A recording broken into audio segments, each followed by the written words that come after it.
सहनावतु सहनौ भुनक्तु सह वीर्यं करवावहै तेजस्विनावधीतमस्तु मा विद्विषावहै। ॐ शान्ति शान्ति। ॐ पूर्णमदः पूर्णमिदं पूर्णात् पूर्णमुदच्यते पूर्णस्य पूर्णमादाय पूर्णमेवावशिष्यते। ॐ शान्ति शान्ति शान्तिः। श्रुतिस्मृतिपुराणानां करुणालयं नमामि भगवत्पादं शङ्करं लोकशङ्करं शङ्करं शङ्कराचार्यं केशवं बादरायणं सुकृतौ वन्दे भगवन्तौ पुनः पुनः। ईश्वरो गुरुरात्मेति मूर्तिभेदविभागिने व्योमवद्व्याप्तदेहाय दक्षिणामूर्तये नमः।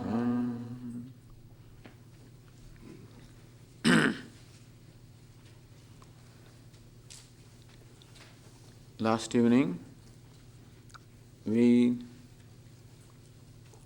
discussed how we can slowly make our life yajna or a process of self-offering.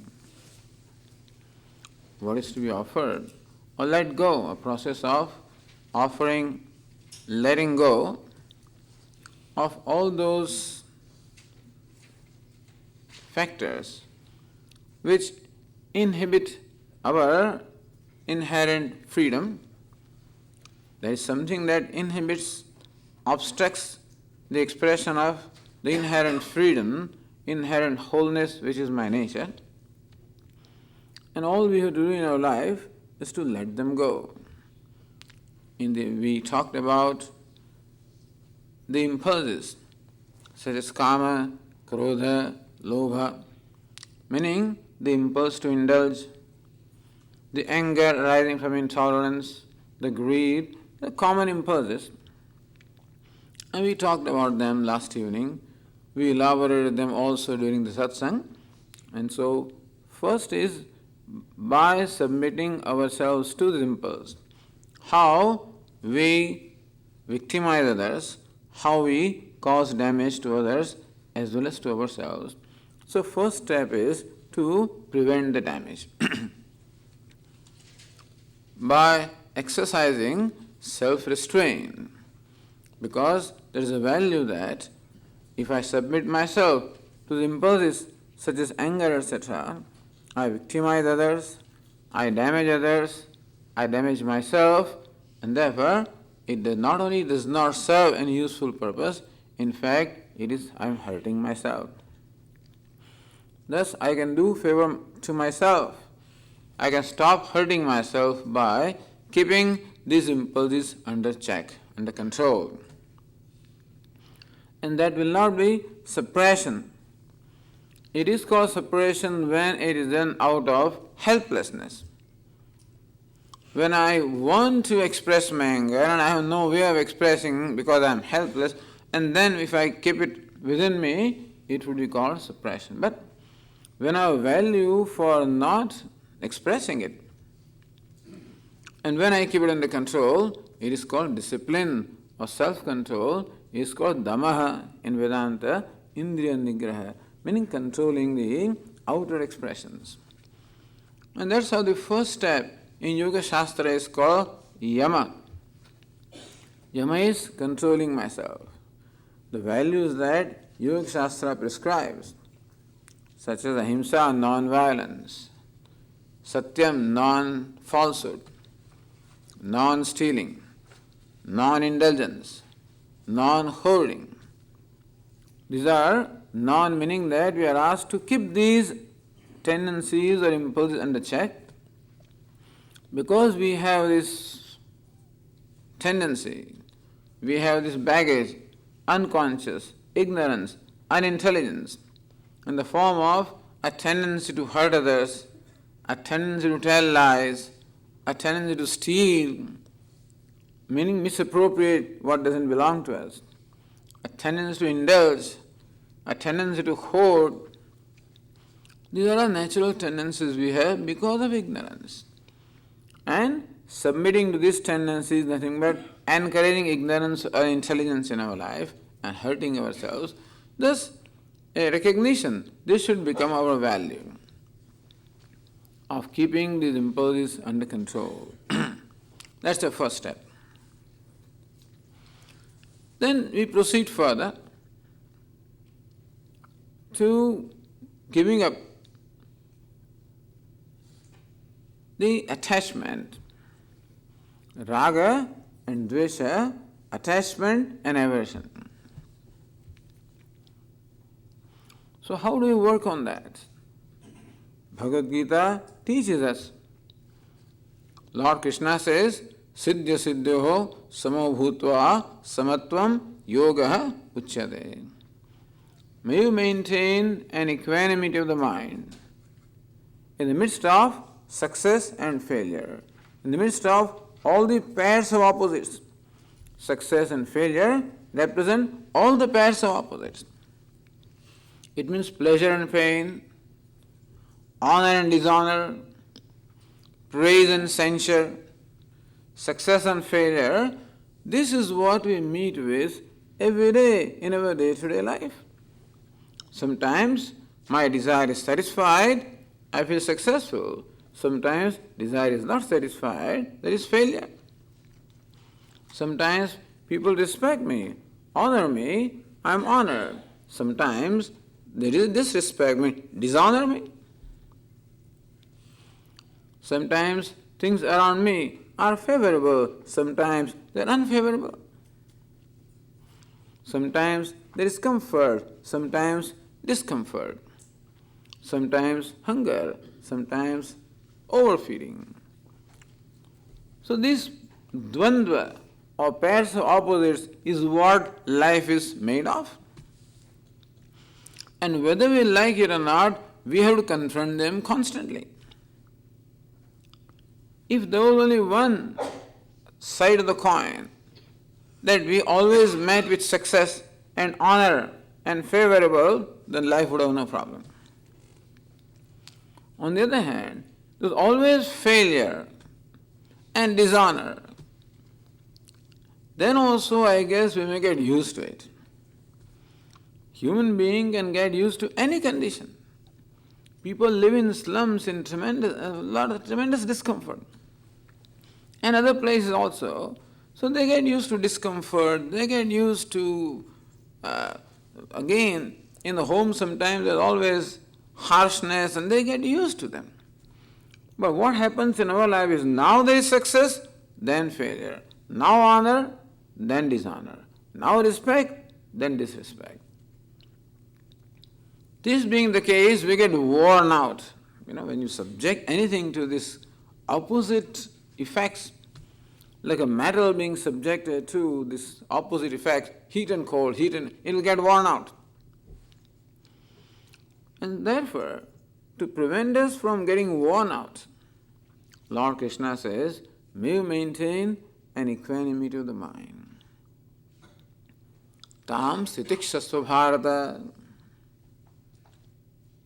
matras parshastu kaunteya shitoshna sukha dukkhadaha. Here, Arjuna, whenever you interact with the world, then one of these pairs of opposites will happen, heat or cold, pleasure or pain, success or failure. One of these two will be there whenever you contact the world. World of people or world of objects, whenever you contact, one of these will happen. Tam stitikshasva. Lord Krishna says, hey Arjuna, bear with them.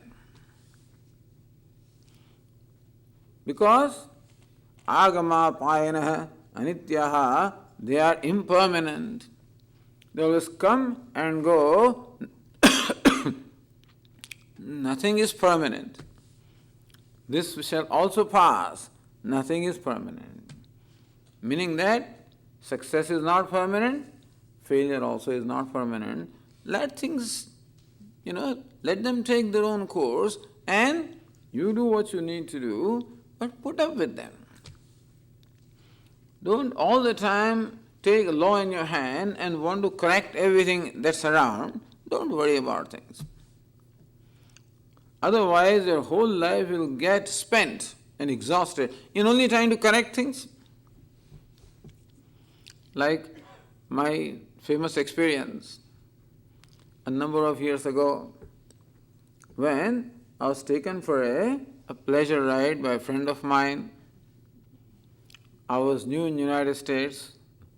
This friend of mine had just bought a new car with weather control, and he took me for a ride on a scenic route and told me also that if you see you're coming from India, coming from very hot weather, if you feel too cold here, turn this knob in this way so it'll become a little warm. Because there was temperature control for both driver as well as passenger. Feel too cold, too warm, turn it this way. So I was curious. I said, let's see how it works. A little too warm, I turned the other way around. A little too cold, turned this way around. Then sun came, a little too warm.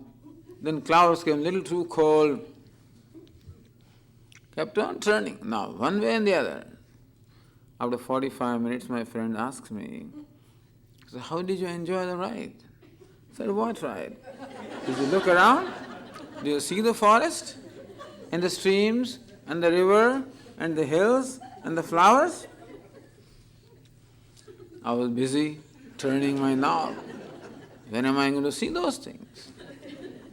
All the time we were busy, always making things agreeable to us. Then the whole life will spend. Lord Krishna says, let the things take their own course. Agama payanaha anitya. They're impermanent. Nothing is permanent. Nothing is ever going to be the same. And so, do not get elated when you meet with success. Do not get depressed when you meet with failure. But better than that, if I'm a devotee of Lord, then we can deal with this even in a better way.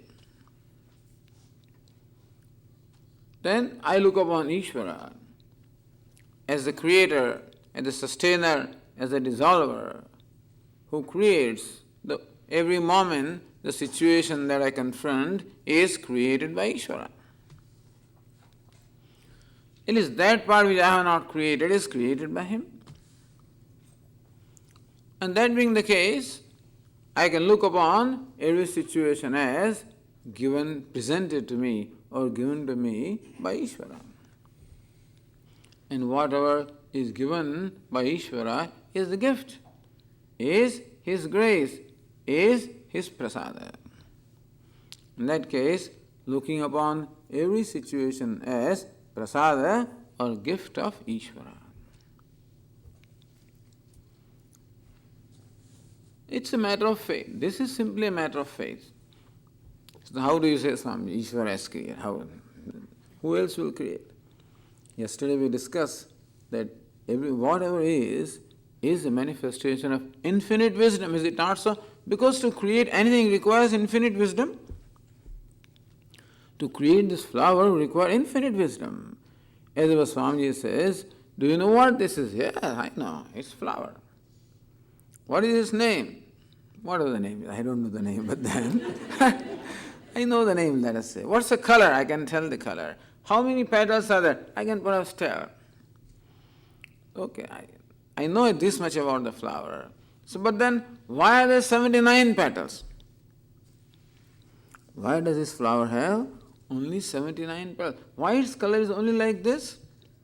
Why is the stem only so long? Why are there thorns?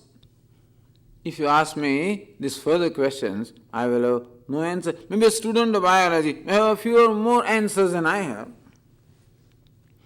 But ultimately, he will also have to say, I don't know. They say that a particular cell in the stomach of a particular animal from a particular part of Australia, take one cell, put all the scientists to do research on that cell, they'll keep all scientists busy forever. Because to know one cell, I guess we would have to know the whole universe.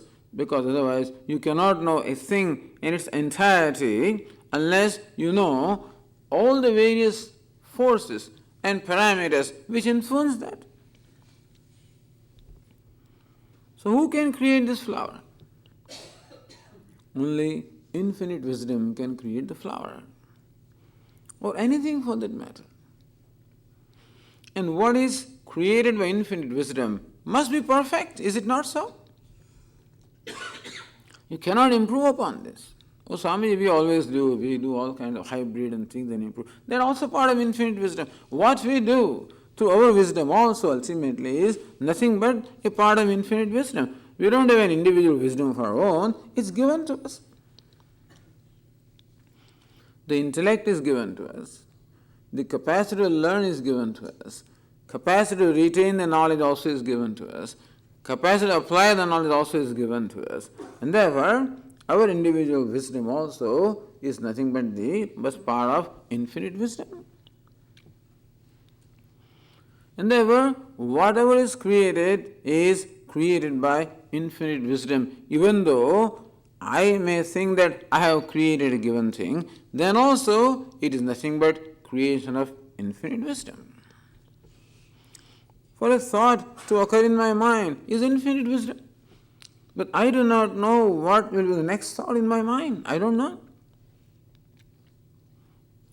That a person can talk consistently on a given topic even for a few minutes, you cannot claim the authorship of that, because if different kinds of thoughts occur, my mind will be going in different directions. I may be talking irrelevant or unconnected things, which happens sometimes. And therefore, as the universe is the manifestation of infinite wisdom, so also whatever is there, including an atom, including a cell or a galaxy, everything is nothing but the creation of infinite wisdom. And so also every little object, every situation. Meaning that every situation that I confront is the creation of infinite wisdom. And therefore, it must be all right. This is a matter of faith, but it is reasonable. See, Vedanta does not demand faith which is unreasonable. Makes sense. We need somebody to show us how it makes sense. That may be so. But then, it makes sense. If it makes sense, then it is worth trusting it or having faith in it. It's not the blind faith, but the faith based on an understanding. It makes sense that what is created every moment is the creation of infinite wisdom. It is gift of Ishvara. That Ishvara is infinite wisdom. Then if one more step of faith, which is a little difficult, and that is that Ishvara is infinite and therefore he is always kind or benevolent. That also makes sense. Because as you say, infinite has no agenda.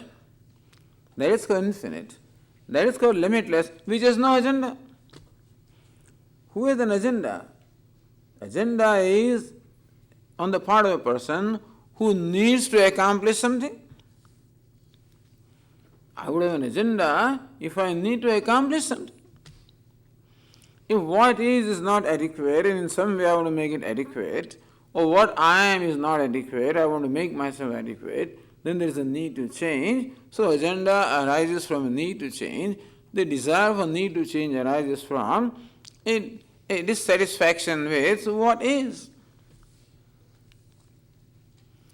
And therefore all agenda arises from is a sense of limitation on my part. Just think about it. Any desire that I have to achieve something, accomplish something, arises from a sense of limitation of myself. And any desire is my desire, ultimately, to become free from some or other limitation. So desire always goes with a sense of limitation. Agenda goes with a sense of limitation. When I have agenda, then I am likely to have likes and dislikes, because whatever is favorable to my agenda would become an object of my like, and whatever obstructs the fulfillment of my agenda would become an object of dislike. Is going to happen. So when there is an agenda, likes and dislikes or attachment and aversion are unavoidable.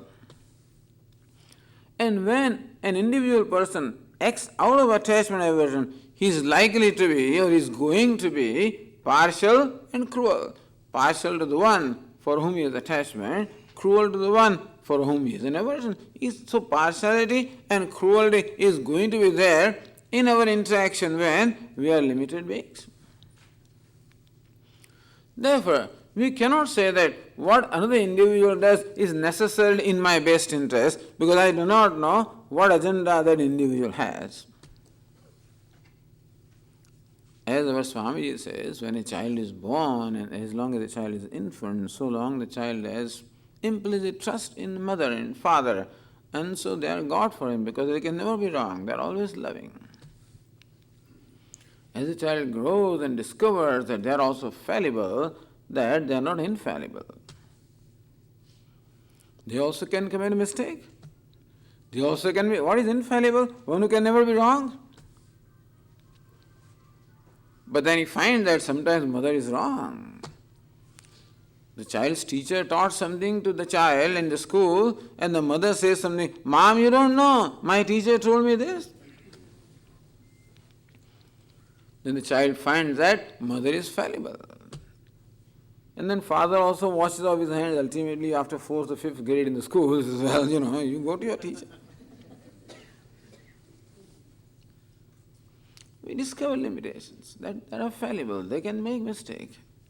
They can be wrong. They have needs. They have agenda. They have likes and dislikes. As we discover, then we know that we cannot trust them anymore. Up to a certain point, the child believes that whatever the parents do is in his best interest. Later on, he starts suspecting, he starts questioning it. When they start questioning, then we have as parents, we have problems. Anyway, that's a different matter. But the thing is, all I am saying is that this likes and dislikes, this favor and cruelty can be there only on the part of the one who is limited, who is lacking. Ishvara, by definition, must be free from lack, because he is infinite. And therefore, there is no lack, there is no need, there is no expectation, there is no demand. Ishvara cannot have expectation, he cannot demand, demand that somebody should do something. Even if he demands, as I said, even a parent makes a demand upon the child, it may be so because the parent thinks that is in the best interest of the child. And that is a demand that does not arise from the need of the parent, it's a demand arising from the need of the child. That's a different thing. But a demand arising from my own need shows my lack. Ishvara cannot have that kind of a demand. Meaning that if I find that Ishvara makes a demand upon me, I could be quite sure that it is for my well-being and not that he has something to accomplish through me. This is a matter of faith, but it's a reasonable faith, is it not so? It makes sense. If you imagine Ishvara as a person, then there are problems. Then as a person, then he can have his own likes and dislikes. He likes people who worship him, and he doesn't like people who don't worship him, and he may hate them, and he may not like people who don't worship him the way he wants them to worship, and things like that. That's not the Ishvara that we are talking about. Nobody can deny that there is infinity, that there is limitlessness. Nobody can deny that. Because the very idea of limitedness comes from some concept of limitlessness. I cannot say something is changing unless I am aware of the changeless. How can I say this is changing when there is some basis that does not change? It is not so. So also when I say that the world is limited, there is some basis, some limitlessness. Therefore we are aware of limitlessness, otherwise we can't say this is limited. That's what Vedanta says. Where is that limitlessness? Tell me. If I say that I am aware of limitlessness, where is it? It is my own self. It is self-revealing. Therefore I am always aware. That's why I can say this is limited. This is, So nobody can deny limitlessness. It's self-revealing. Ishvara is limitless. In limitless there cannot be lack, there cannot be want, there cannot be agenda, his personal agenda. As Shankaracharya says, Ishvara created the universe, and then to sustain the order, he created the Prajapatis and then assigned them the tasks of following the dharma and implementing the dharma for the smooth functioning of the universe. Again, he doesn't have an agenda, but then his agenda is that people should be happy. Therefore, number one, that whatever situation we confront is created by Ishvara's infinite wisdom. And that situation must have a purpose, otherwise it cannot be there. That also makes sense because there is nothing in the universe without purpose. We may not know what the purpose is. That doesn't mean the purpose is not there. Whatever is, because we know in the process of evolution that all those things which serve their purpose, they all disappeared and new things came. So when something is served the purpose, it no more remains. That's also the rule. So whatever is must have a purpose. And purpose must be not to punish somebody. Purpose must be always to help somebody in the well-being of somebody. Again, it makes sense. All of this is always challenged, this belief of mine is always subject to, is always put to challenge. But as I said, this makes sense. If it makes sense, then we can make that the basis of our life. Then alone this prasada buddhi is possible. What is prasada buddhi? Welcoming whatever comes before me as prasada, as gift of Ishvara. That it is prasada makes sense. It may not make sense when I look at a given event from my individual standpoint because I have my own agenda or I have my own notions about what is desirable and what is undesirable. But if I look at it from perhaps a cosmic standpoint, I will find that everything has a place. You know what this does? What this Shraddha will do? This trust which enables me to accept even the unpleasant. Nobody has difficulty in accepting the pleasant as Ishvara's prasada. Nobody has difficulty. Success, thank you God. Pleasant, thank you God. Honor, thank you. Praise, thank you. Then I say it is His grace. But when I am condemned, when I am censured, when I am dishonored, then do I have the strength to say that this is also His grace?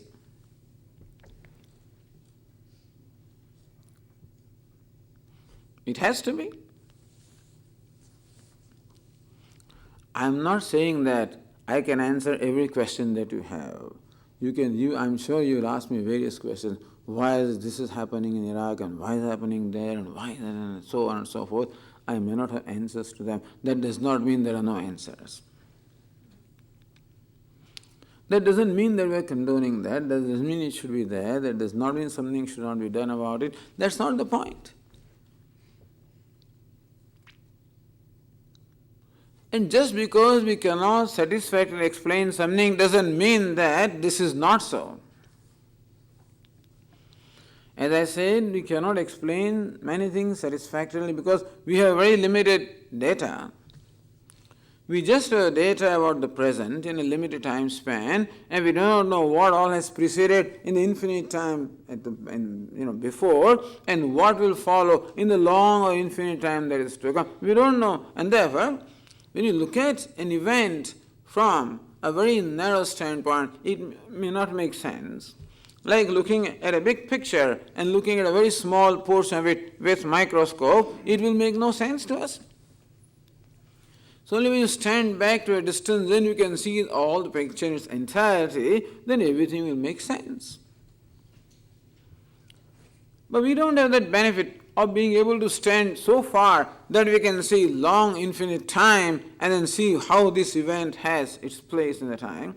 And therefore, we may not have satisfactory explanation about why there is this cruelty and suffering. I don't have a satisfactory explanation.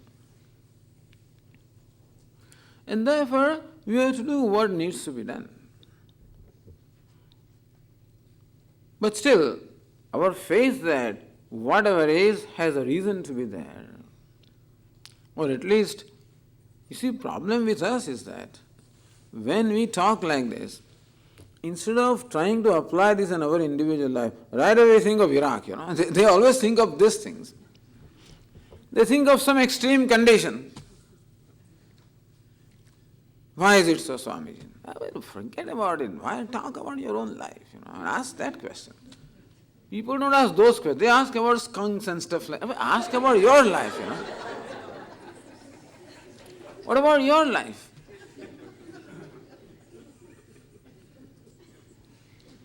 You're free to ask whatever questions you want. That's all right.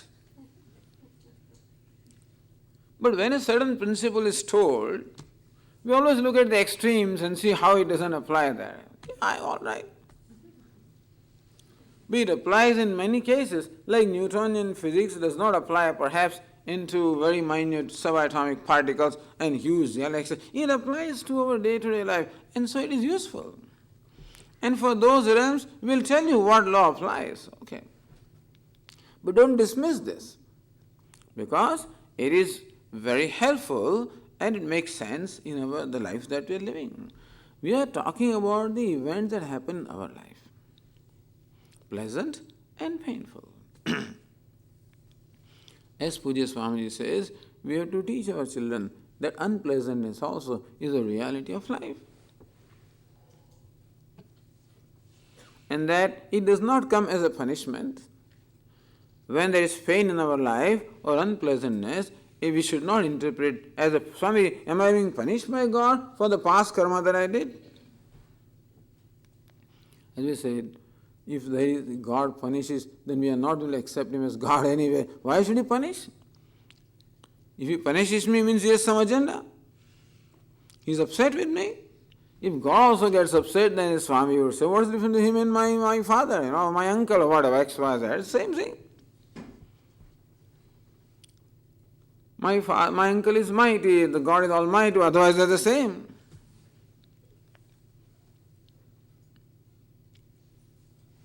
So this prasada buddhi is it's a very healing attitude. What it requires me to do is completely change my idea of what is desirable and what is undesirable. Usually, I want to twist the situations to make them desirable as I see. Or, living the situation as it is, I can change my idea of what is desirable. That also is possible. You understand this? Either I react to a situation and manipulate it so that it is desirable as I think it is. In which case, my whole life will be nothing but manipulating things.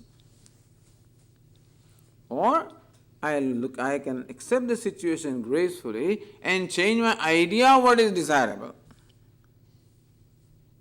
In that case, a slow transformation takes place in me. This is called therapy.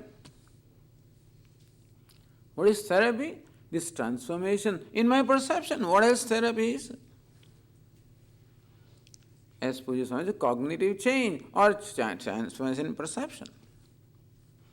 So Swami is fond of saying, Ishvara is the greatest therapist.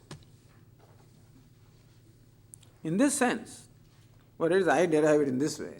In this sense, that Ishvara constantly challenges me to question not what he is doing, question my conclusions. We keep questioning what he is doing. Why not I question my conclusion or my notion about desirability, undesirability? That he wants me to question that. And then, slowly but surely, a transformation will take place within me. So this is how, when my ideas of what is desirable and undesirable are fixed, I'm going to react accordingly. What is desirable, I'll react to it with elation. What undesirable, I'll react to it with depression. Harsha and Shoka, both of these are reactions. On the other hand, this is Ishvara's prasada, Ishvara's gift. Therefore, it must be all right. It must be desirable. So let me change my idea.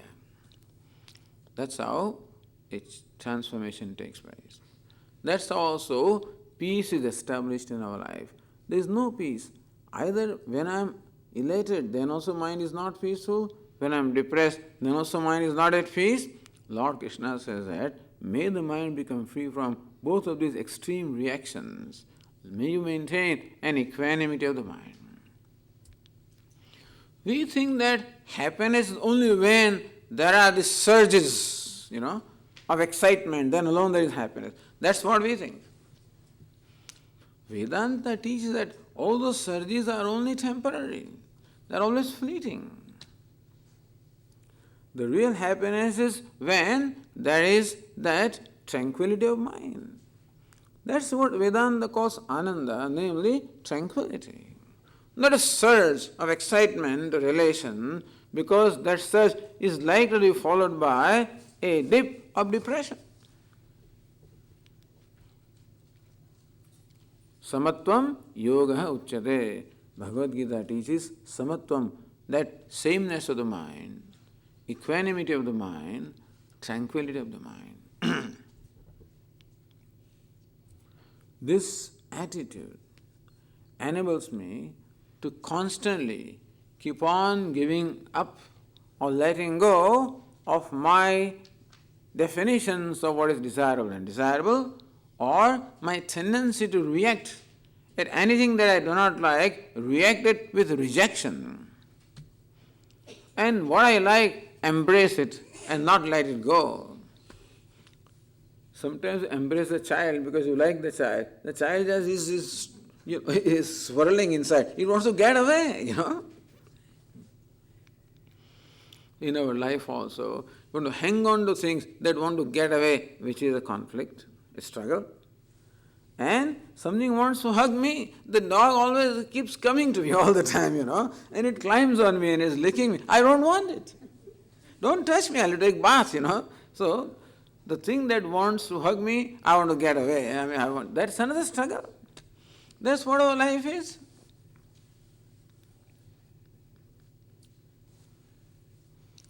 Therefore, it is the nature of things to come and go. And therefore, let us give the world the freedom. And let us also enjoy the freedom. Again, behind all of these are the problems of the judgment of my own self that I have. The reason why I react, understand, I do not react to what is happening outside there.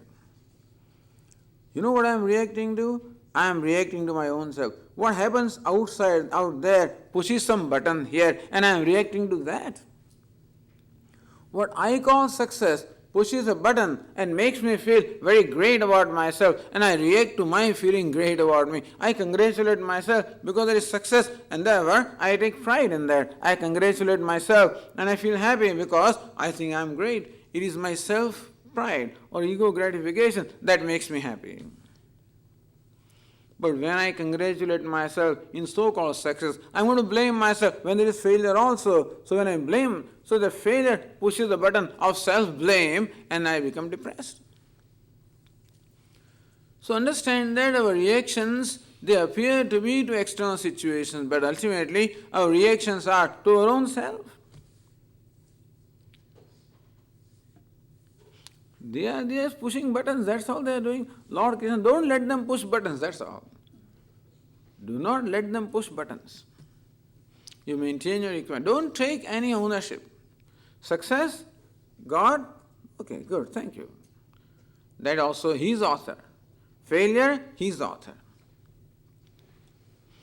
Karmanyavadikaraste ma phaleshu kadachana. You become the author of your effort. Do not become the author of the outcome. I am the author of the effort, of the karma. Ishvara is the effort of the outcome. So don't congratulate yourself for success. If you do that, you are going to condemn yourself for failure. Even if you brand an outcome as success or failure, do not connect. Failure is not a problem, understand? I am failure is a problem. Failure situation out there is not a problem. But I identify with that and I am failure, that is a problem. Lord Krishna says, maintain that distance. Because an event is out there, I am identifying with it and then judging myself based on that event. I don't have to do that. That is called unintelligence. Intelligence is being objective. As Swamiji says, what is intelligent living? Being objective. What is objective? Seeing things as they are. So this is an event. Actually, to call it success and failure itself is not right. There is no such thing as success and no such thing as failure, really. It's arbitrary. We have arbitrary standards or, what is called success and what is called failure. And therefore, an event is called success and failure by us. But there is no absolute definition of what is success which can apply under all conditions. There is no such definition of success. When I am well like this, if I walk on the back road all the way to stop sign and I am back, that will be a 3-mile walk. Am I successful or failure? Tell me. I went for a walk and came back. Am I successful or failure?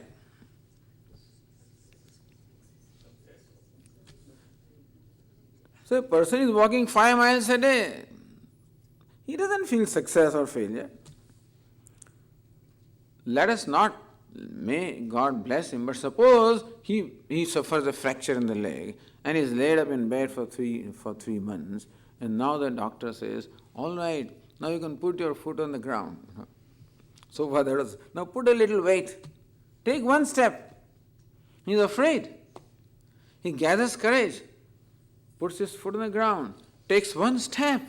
Wow, I did it, I'm successful. One step is successful, 5 miles are not successful. When he walked 5 miles, he never felt anything about it. He walks one step, I'm successful. So what is success? One step is success? Or 5 miles is success? Or those 26 miles of marathon, that is success?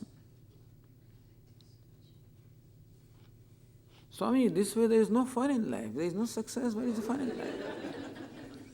There is no excitement.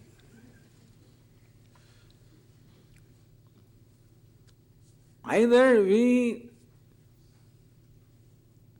depend upon something else to give me a sense of success and then I feel successful. Or I can decide myself, everything is success, suppose.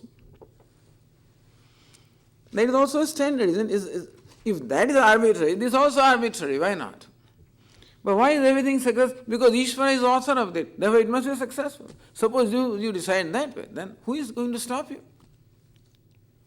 Swamiji, world does not accept it. World, that will deal with it. First of all, world is never a problem to me, I am the problem to me. Swamiji says, I am the problem and I am the solution. I am the problem. It's I who keeps on judging myself every moment and branding myself. Based on what something happens out there, I brand myself and then I feel happy, unhappy. Both of these don't make sense really. Feeling happy because of what happened out there and feeling unhappy because of what happened out there doesn't make sense. But my habit of all the time branding me, judging me, is what causes this business of success and failure. It is very arbitrary. It is simply my habit of judging and branding myself, nothing else. So then why don't you brand yourself successful? I did something, Swamiji, outcome did not come, successful. Suppose you say that, who will stop you? Even if the world doesn't, if the world says you are a failure, if I say I am success, understand it doesn't matter what the world says. What matters is what I say, always. Sometimes the world tells me, I know this fellow doesn't know anything, he blabbers, don't worry about it. Sometimes we dismiss what somebody says as blabbering and continue to believe what we are believing, meaning that what somebody says or does, if it doesn't affect me, then it doesn't matter. So understand this is important to understand. What causes us happiness and unhappiness? Nothing that is happening out there, what is happening inside. Where intelligence is and unintelligence is really depending on what is happening inside. Intelligent living cannot be defined as always doing, always getting success by the worldly standards. That would be impossible. Even Ishvara could not do that. That is our avatar has also had a hard time doing that. Lord Rama had a hard time winning over Ravana. It took a long time. Mahabharata took 18 days. That kind of thing nobody can claim. If Lord Krishna judged himself that way, he would be a miserable person. Because he was born in a prison. Can you imagine? You will have a sense of shame. You won't declare to anybody that I was born in. I would never tell me, where were you born? They always ask this question, in every form. I would have a hard time telling them that I was born in prison.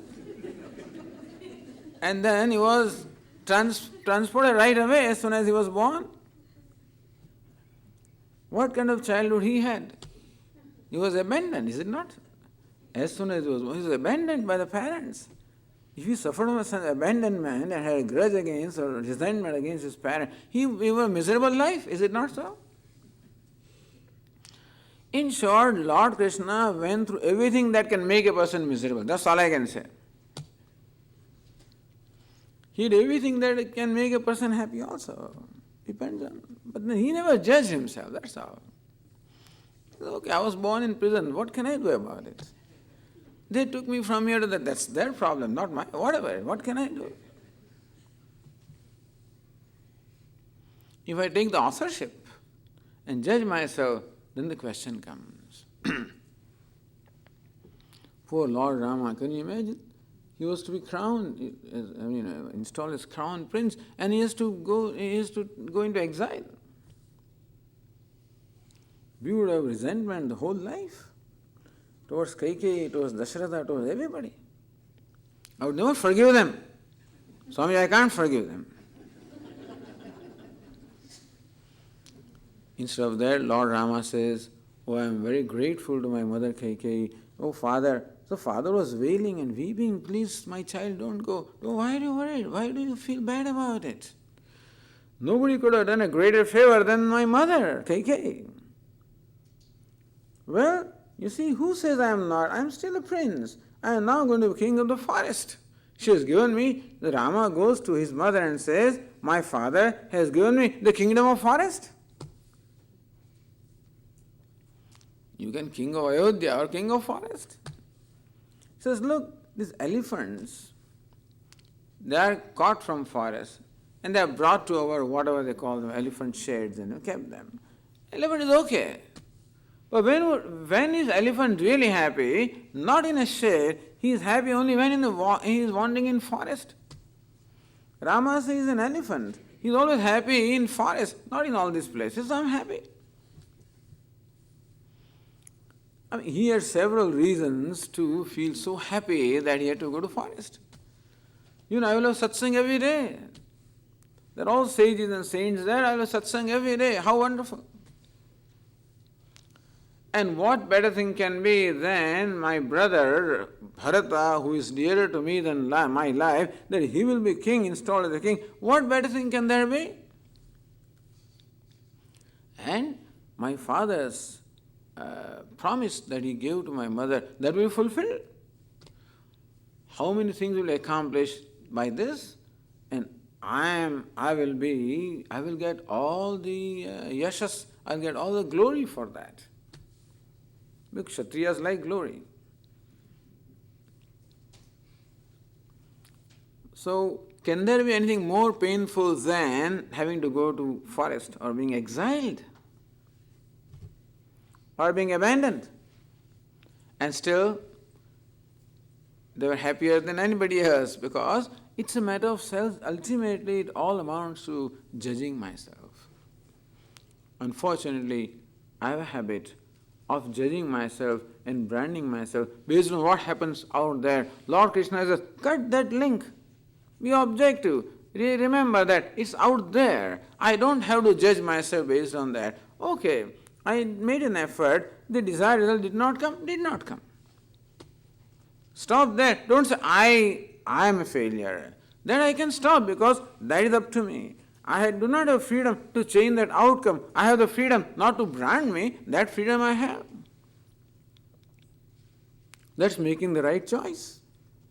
That will make an intelligent choice because that's again in keeping with the reality that I am what I am. It happened out there. This follows the laws of karma, laws of nature. That's all right. Oh, somebody insulted me. Okay. Swami, would you not feel bad if somebody insulted you? If I feel bad, I am not intelligent. That's what I will say. Somebody said, it is his opinion. Why should I make it my opinion? When will I feel hurt? When I make his opinion as my opinion. Otherwise I won't feel hurt. Suppose I know that this fellow is crazy, he doesn't know what he's talking about, and so he says he blabbers all kinds of things. I don't make his opinion my opinion. It doesn't affect me. But I think that he's a wise person. He knows what he's talking about, and he manages to touch some kind of sensitive chord in me. Then I feel bad. I feel bad not about what he's telling me. I feel bad about how I see myself or how I judge myself. We should understand this process, that's all. Such an elaboration is as to how happiness and unhappiness depends upon my judgment of myself rather than what is happening out there. And I have the freedom not to connect these two things and continue to judge myself as Vedanta says that you are Brahman. You can keep repeating that, I am Brahman, it doesn't matter to me. Within yourself, don't declare it. Don't tell to your spouse by all means, Swamiji, when I try to behave like you are saying, then everybody is taking advantage of me. So don't say it.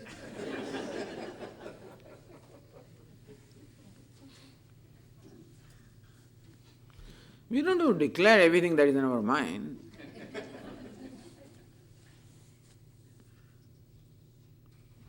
Because these are all, see, this intelligent living is not a certain kind of an action, it is in understanding, the attitudes are called intelligent, not a given action. Therefore, the other day I told somebody was asking me, my boss is doing this and that. That's all right, that is what he is doing. Nobody is judging me like, okay, you try to detach yourself and be objective. This is his opinion. You then decide, should I make that as my opinion? If you decide, okay, then do something about it.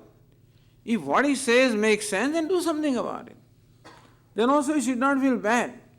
If what somebody says is right, that I'm really that kind of person, and the person says, I should not feel bad because that's a fact. And if what he says is wrong, then also it should not matter because it's not a fact. You follow? No reason to feel bad. If he says what is right, then also it is right, then I should not feel bad. What he says is wrong, it is wrong, then also I should not feel bad. That's called being objective. And then respond. So does it mean that I should not talk to my boss, I should not? Do what you need to do. I said you can give a slap also, as long as you're objective. There's an extreme. You can do what you think is objectively, whatever then you think the situation, the kind of response situation calls for, you provide. Be objective and be kind. Don't do it out of anger.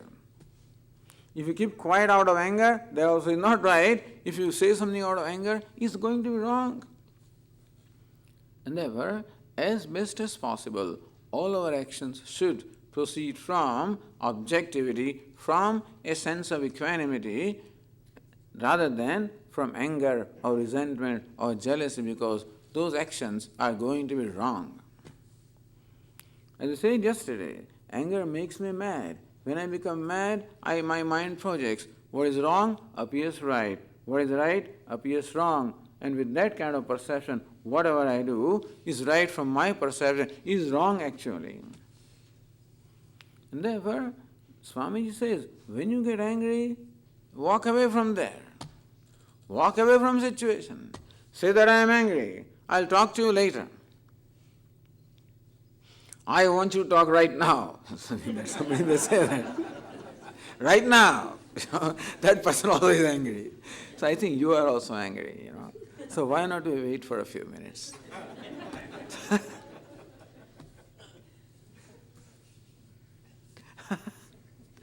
Life is very interesting, And you think that Swamis have no experience, but I guess.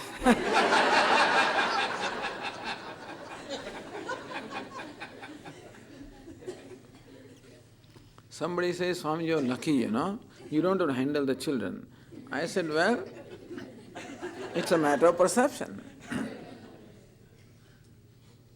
All the people who claim to be your disciples, there's not much difference.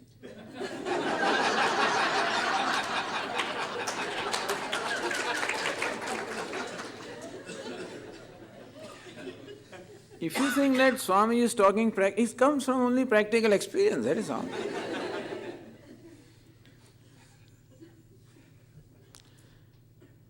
And the basic rule is, better you understand yourself, better you can understand others, because basically it's not a big deal of difference.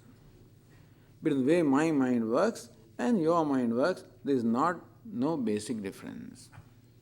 Therefore, if I am aware about how my mind functions, how it reacts, how it feels, I can pretty well judge or tell how your mind would feel. Because that so-called psychological order applies. And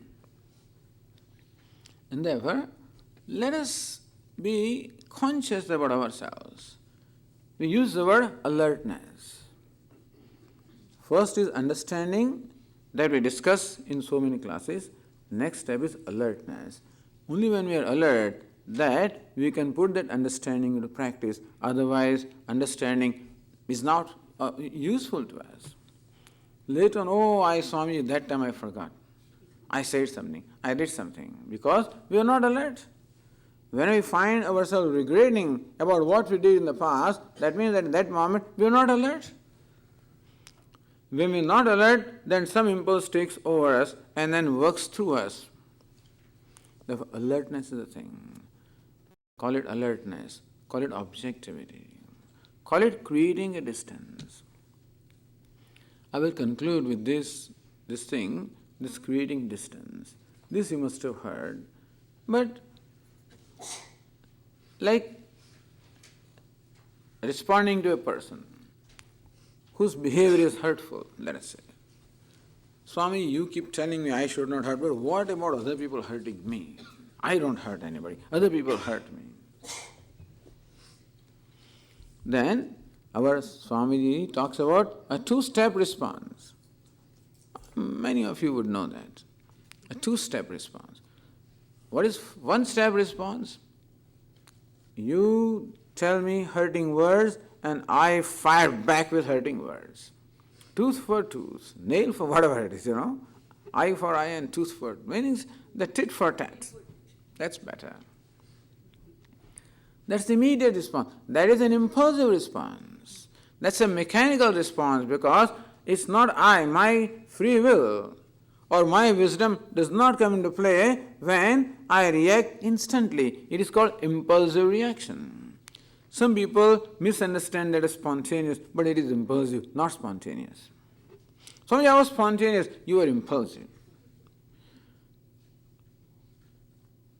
It's a mechanical reaction. Switch the button, the fan starts rotating. Fan has no freedom not to rotate. And so also, you say something to me, I immediately respond or react. I have no freedom to be different. It's mechanical. So step back. Okay, this is what the person said. This is how the person behaved. As I said, keep it there. Don't bring it here. Meaning, don't make it your. And ask the question, why did the person say this?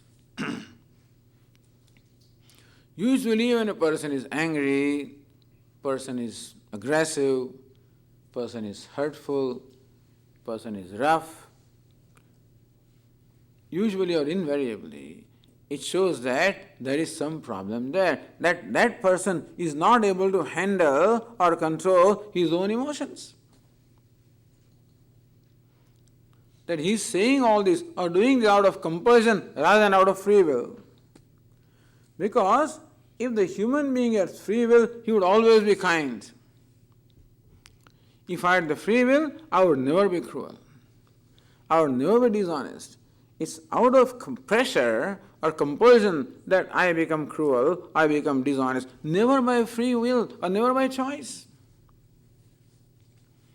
That means this behavior of the person is out of pressure, out of some compulsion. He is helpless. He looks aggressive outwardly, inwardly he is helpless. So when we see helplessness of the person, when we see there is some pain in there, like this story I tell to our audiences, the story of once I was traveling all the way from California to New York. Long journey. The plane and while the plane was landing, it did not right away get that strip. It would take some rounds and weather was rough and I had they had served good food in the plane and my stomach was full and all this stuff, the plane, shook up things. This happened to another passenger actually. That's what must have happened. I guess this must have happened because this is what would happen to me if, So when this is going on in your stomach, you are in a hurry to get out, naturally. Because then there's difficulty in holding inside because you want to come out. You want to throw up. As soon as the plane landed, JFK, everybody just stood up. Just mechanically, just stand up. Even though it's going to take 10 minutes for the doors to open, and it takes, but people just stand up. And I start, pulling out the things from there, and then crowd that aisle. And so then I also stood up, and everybody stood up. And then what must be happening is that this passenger behind me, he must be having those things in his stomach. He must be having to hold on to that. And then, because this process took a long time, the doors did not open. He could not go back to the bathroom also, nor he could go, he had no way to go. He just threw up, and I happened to be there, You can imagine. He just threw up. I happened to be there. And there was Abhishek on me. That's what happened. Now what, shall I give him a slap? What will I do to him? Shall I fight with him? Give him a punch? Punish him? I know that this is something that he cannot control. It is not his fault. Under pressure. Some pressure within which has done this. Similarly, all this anger, etc. Oh, it's all like that. When people get angry at us, when they hurt us, insult, whatever they do, is all something similar to vomiting. They can't contain in there. There's some problem inside. You happen to be there, that's all. You, you think that he's doing it to you, but he has some problem inside and you happen to be there. He's simply letting it out. He's venting it or whatever he's doing. Thus, if you understand this, then you can step back. And rather than reacting to his behavior, you can look at the person who is behind the behavior and we'll have sympathy for that person. Is that not so? Because he is in pain. He is helpless. If a sympathy is invoked from me, then I will be compassionate rather than cruel or angry. So I will not react to that person's behavior mechanically, also with anger, but perhaps I'll respond with sympathy. A sympathy is not an action, it is an attitude in my mind. With sympathy you can do what you want. If you think it's a child talking like this, with sympathy you can give him a slap, but with sympathy, not out of anger. It's not good to give a slap, but I'm just saying, suppose you feel it necessary as an objective person. Then action is one thing, what is important is the attitude and the wisdom that goes behind the action. There's a two-step response. First step is step back and appreciate the fact. Try to understand the person behind the behavior. That will invoke a sympathy in us. Second step is a sympathetic response. Response meaning response born of sympathy rather than response born of anger or resentment. So this is how we can be objective, meaning not identify, right? Mechanically we identify with what happens, keep judging ourselves and then branding ourselves, and then our own pain inside comes out of our anger or resentment, and then we hurt others also. So let us stop hurting ourselves and then hurting others. Understand that hurting others comes after I first hurt myself. And I have a choice not to do that. I may have a choice, no choice in the way the world functions, in the way what happens out there. Maybe I have no choice. I do have a choice. Number one, in not judging myself, creating the distance, invoking the goodness from me, and then responding to the situation. So that choice we have. And that will be a choice in keeping with my true nature, in keeping the reality of myself, meaning that will be an intelligent choice. Okay. Om Purnamadav Purnamidam Purnat Purnamudachyate Purnasya Purnamadaya Purnamevavashishyate. Om Shanti Shanti Shanti. Hari Om Shri Gurubhyo